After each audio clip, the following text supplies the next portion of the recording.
Foi isso que a gente provou para si mesmo, para o mercado, depois de 30 anos empreendendo no Brasil. Então esse papo aqui é sobre isso, tá? Enfim, mas antes disso, para quem não me conhece, ninguém tem obrigação aqui de me conhecer, eu vou contar rapidamente a minha história, tá?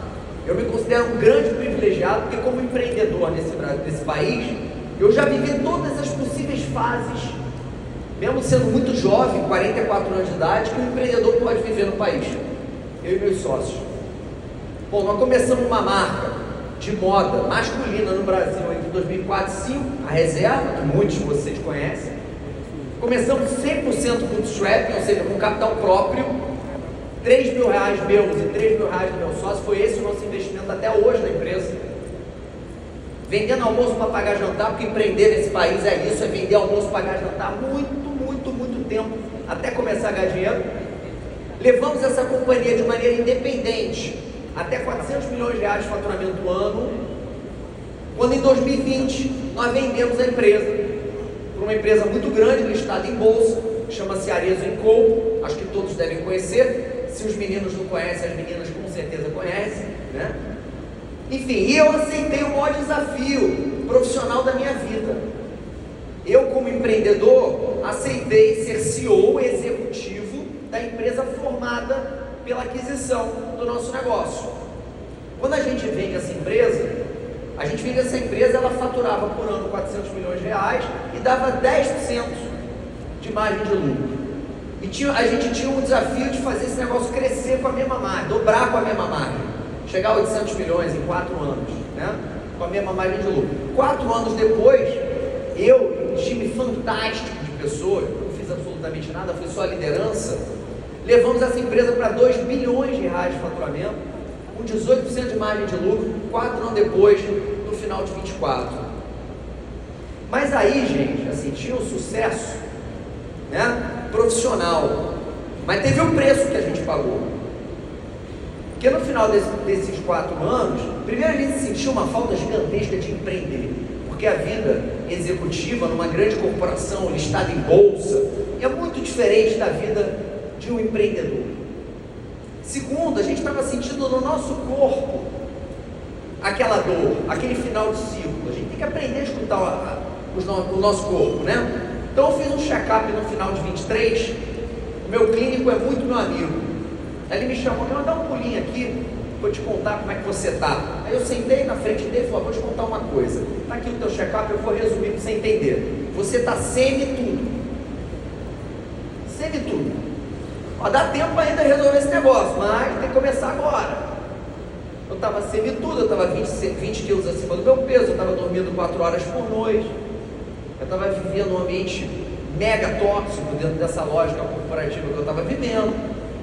E ali virou uma ficha para mim, ó, o ciclo está se encerrando aqui.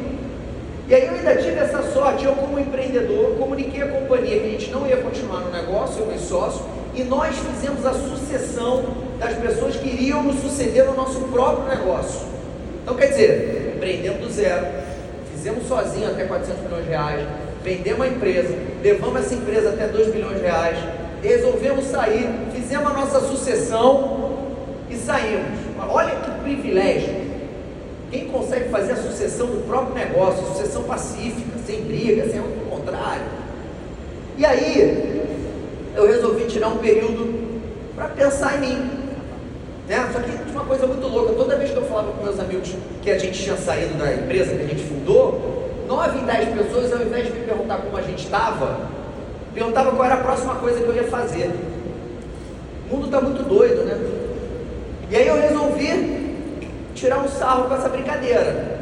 Falei, olha, comecei a fingir que eu ia lançar um produto digital, uma mentoria, um clube, que está na moda, né? Aí comecei a fingir que ia montar, fiz um lançamento na internet, um teaser, comecei a gerar aquele FOMO lá, né? Aí chegou o grande dia do lançamento, apareci de roupão. Falei, ó, estou lançando o meu clube. Quem quiser que venha comigo. Doing Nothing Club. Clube de não fazer nada, né? E comecei a falar sobre essa importância, não de você não fazer nada na vida, é óbvio que a gente tem que trabalhar, mas quando a gente não for fazer nada, que a gente não faça nada mesmo na vida. Para a nossa saúde mental pode ser um dia, pode ser 2 dias, pode ser uma semana, pode ser uma viagem, pode ser um show com os amigos, mas que a gente viva aquele momento presente, né?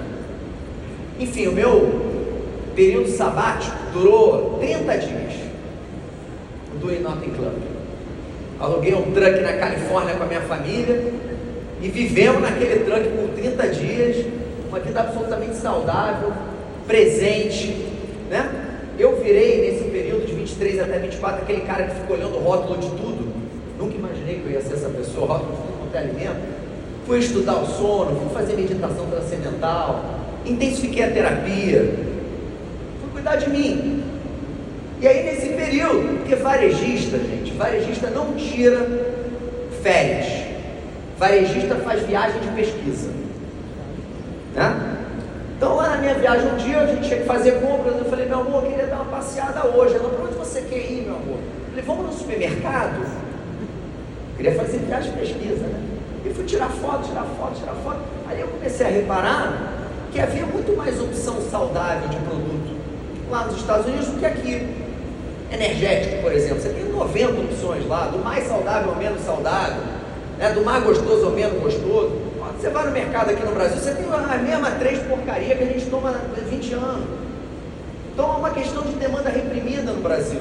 Então por isso a gente resolveu criar um Venture Capital e Builder. É uma empresa que investe e constrói juntos. O nome da Venture Capital e Builder chama-se Rebels Ventures, tá? A missão dessa companhia é usar a força do empreendedorismo brasileiro para melhorar a saúde e o bem-estar do país. Então a gente investe em marcas, sempre marcas, no mercado de saúde e bem-estar como foco. Lançamos essa empresa em fevereiro, março, e ela está indo muito bem, a gente vai falar mais dela adiante, tá? Então, 5 minutos iniciais aqui sobre quem eu sou, quem meus sócios são e o que a gente fez nesse período, nesse primeiro período da vida. Agora começando o nosso papo.